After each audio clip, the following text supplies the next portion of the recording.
Welcome back let me get to my notes. Welcome back to Fly Tampa Fly. This podcast exists to inspire and grow the aviation small business community in the Greater Tampa Bay area. Our mission is to grow a community of like-minded people who are looking to grow profitable aviation-centric ventures while staying on task with a greater purpose.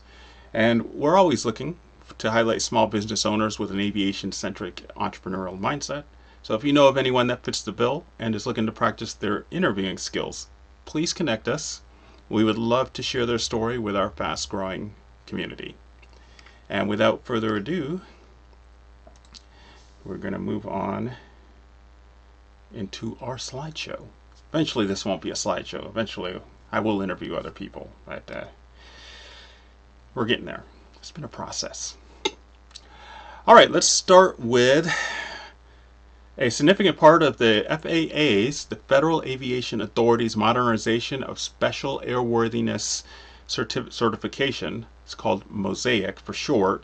It's a new rule officially took effect October 22nd, so a couple weeks ago.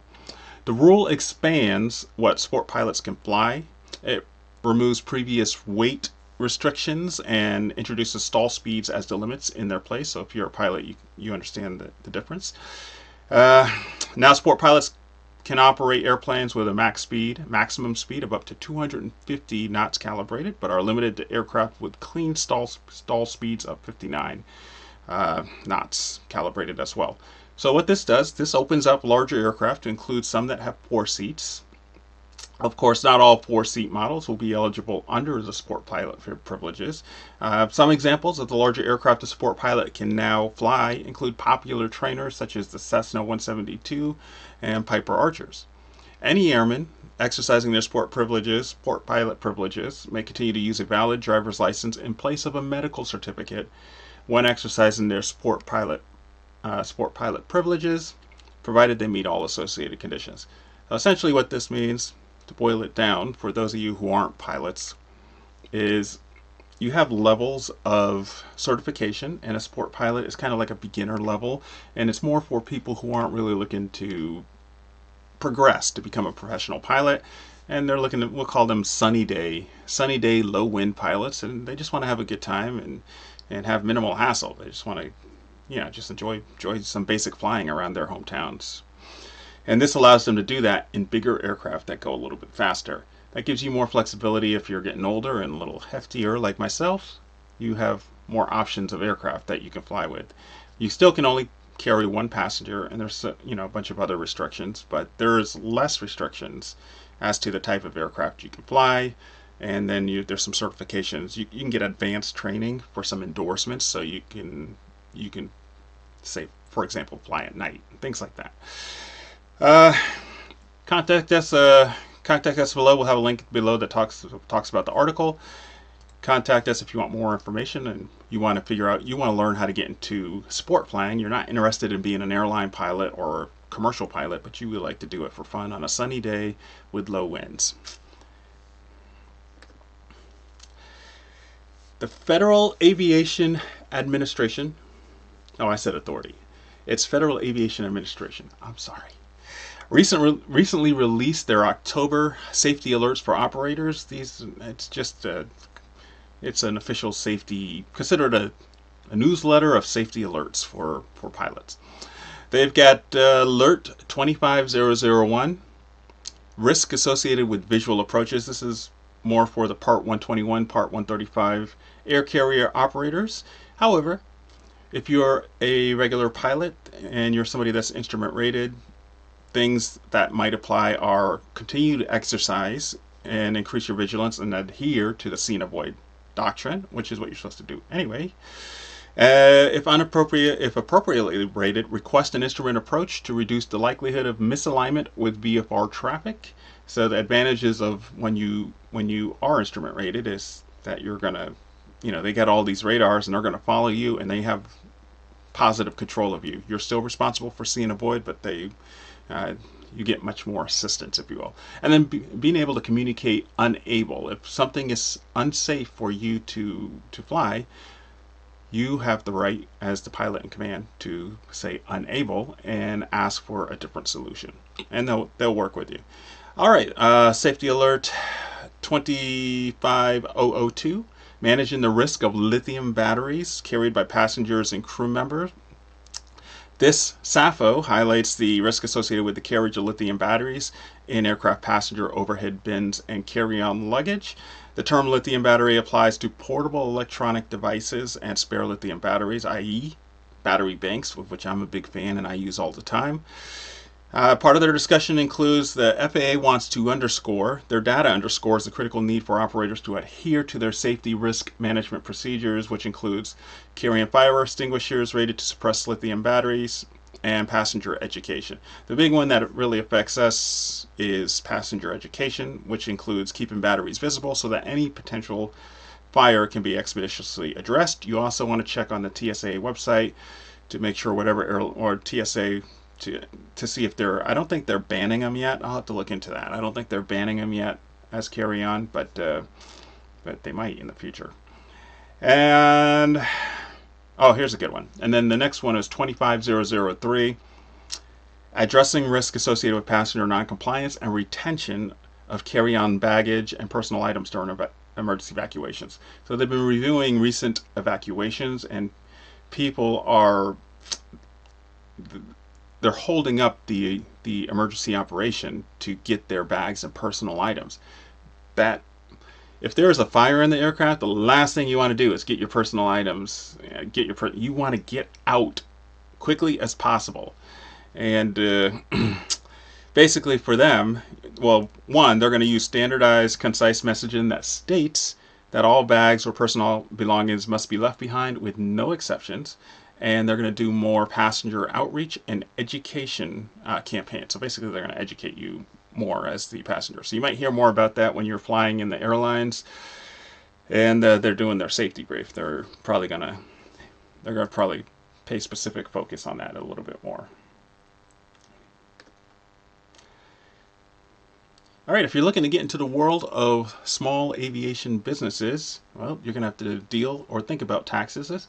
You're also going to want to join certain associations so you can start networking and learning what opportunities might exist for whatever your specialty is that you're looking to apply to the world of aviation.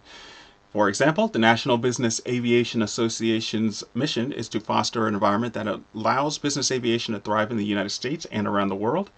Recently, they had experts share some guidance for 2026 with regards to changes in the U.S. federal taxes and tariffs. For example, immediate expenses, also referred to as bonus depreciation. Immediate expensing is the accelerated deduction of a portion of the cost of business assets in the year that the assets are put into service.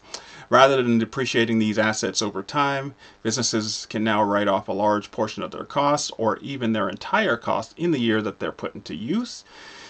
Of course, there's a lot of boxes that you're going to have to check to make sure you qualify. If you don't check the boxes, you could, of course, be setting yourself up for some sort of IRS audit. If you are in this situation, of course, we always recommend consulting a certified tax professional that specializes in aviation accounting before you make any decisions. And then next is tariffs. Currently, the NBAA's guidance is that essentially we're in uncharted territory with regards to tariffs, and of course, a lot of uncertainty remains.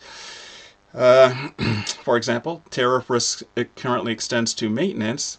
If your plane is serviced in the United States using imported parts, of course, that can increase the cost of your maintenance.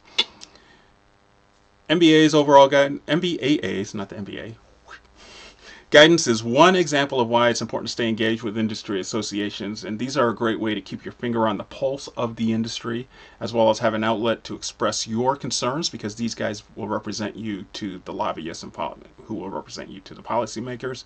Associations like NBAA can serve as your advocate, I just said it, to the policymakers. All right.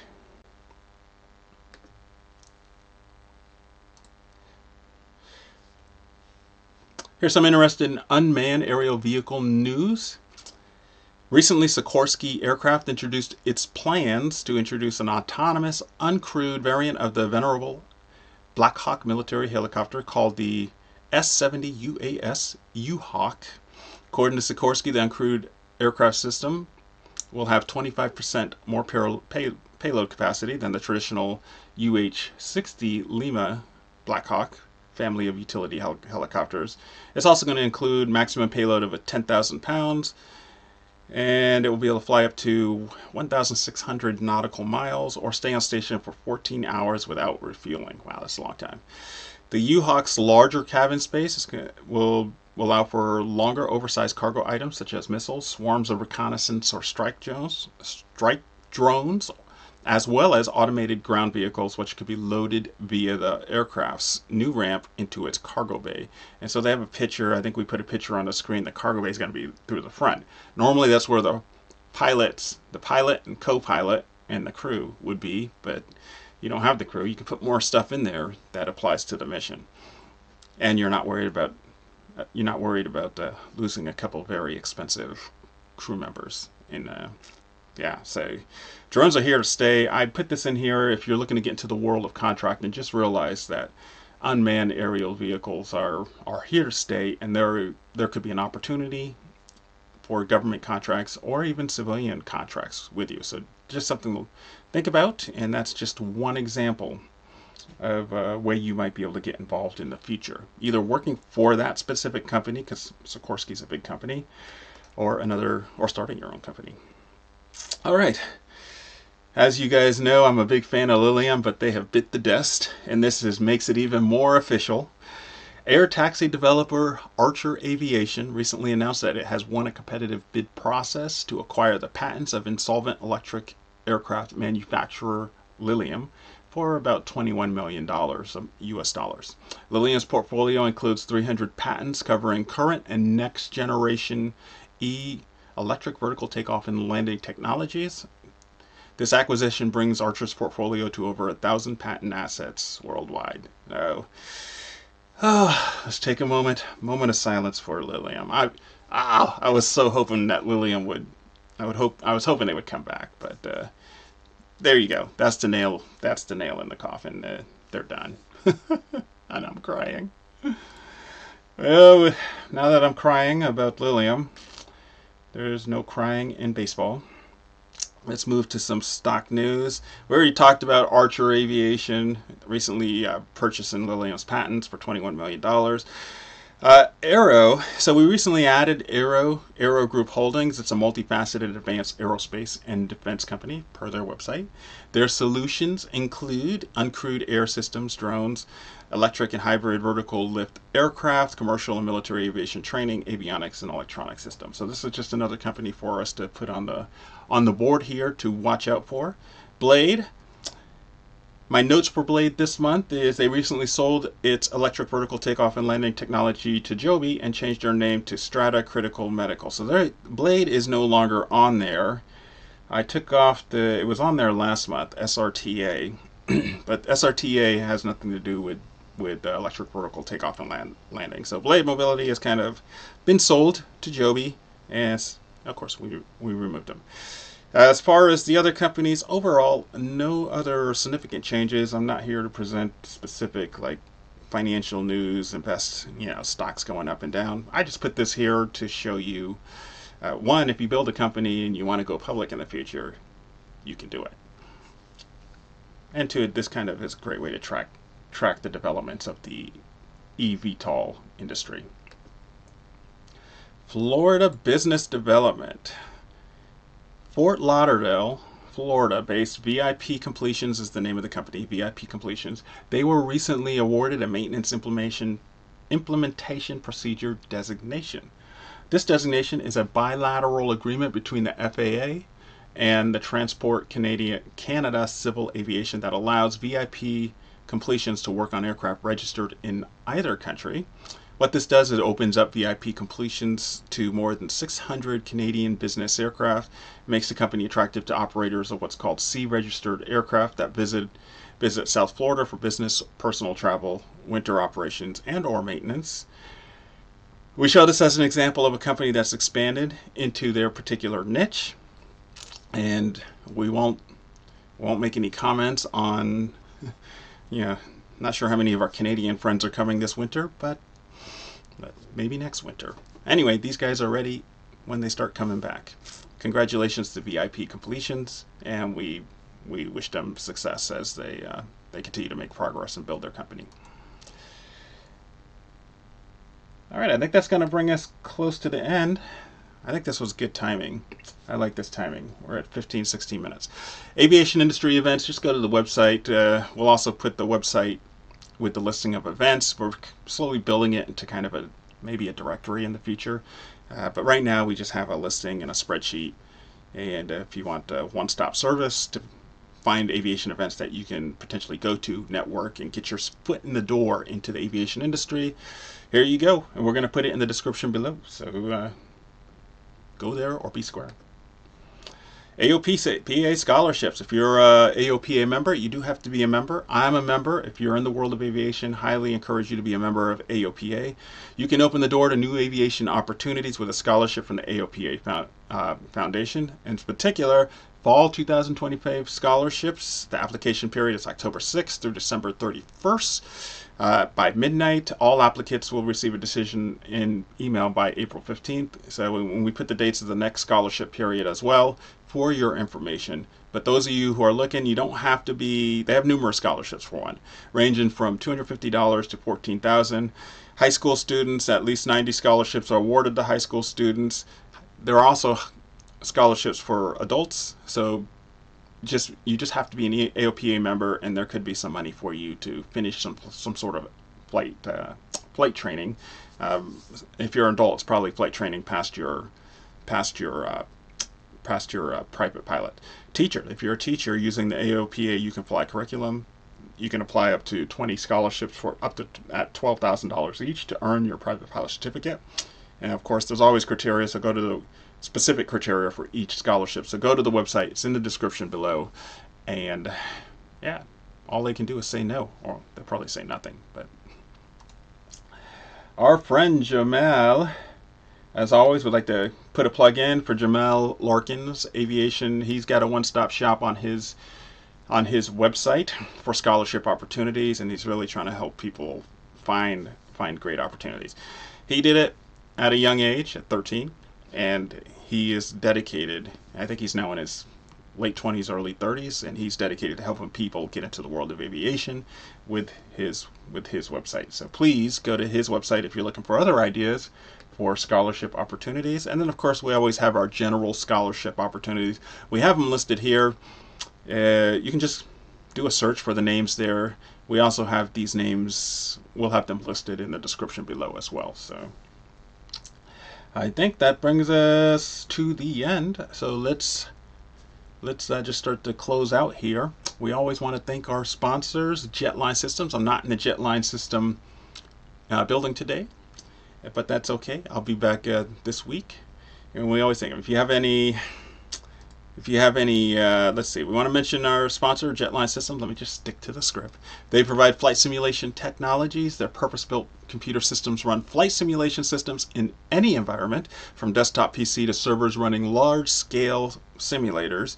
Each system is hand-built, stability-tested, benchmarked, and optimized to maximize performance and stability with the flight simulation software of your choice. And they're also the North American distributors of Virtual Flight Controls. I think eventually we'll get a Virtual Flight Control logo out there on the slide. As always, I want to thank our friends at Mind My PC. Give them a shout out. They're our cybersecurity and IT sourcing solution for small to medium-sized businesses. Their 24-hour, 7 days a week availability gives you, the business owner, peace of mind so you can focus on what you do best, and that's your business. And if you're a small business that started to scale, probably between 20 to 100, we'll say desktops or PCs right now. That's kind of our sweet spot there with my friends at My PC. But give them a call. They're going to point you in the right direction. They want to help. So it doesn't matter what you have. Just give them a call. And then finally, Skyway Bound Solutions, or services. Skyway Bound Aviation Services. If you know anybody looking to get into the world of aviation, whether it be a pilot or otherwise, or they just want some information in general, please connect us. We would love to see how we can help them. And I think that's going to do it. Thanks for joining us today. And as we always close out, If you're out there looking to start any small business, it doesn't have to be in the aviation world. We encourage you to go for it. Doesn't mean you necessarily give up your day job. You might have to do the side hustle thing for a while, but just do it. You won't regret looking back and having tried. That's all I'm going to say. I'm still trying. I'm finding success. I'm redefining what I consider success, but all I know is that I'm trying, and I encourage you to do the same thing if that's what you desire. Just go for it. Don't quit your day job. You can do the side hustle thing, but whatever you do, just make it happen. And just know that I am with you. Others are with you. There's a whole bunch of people who support you.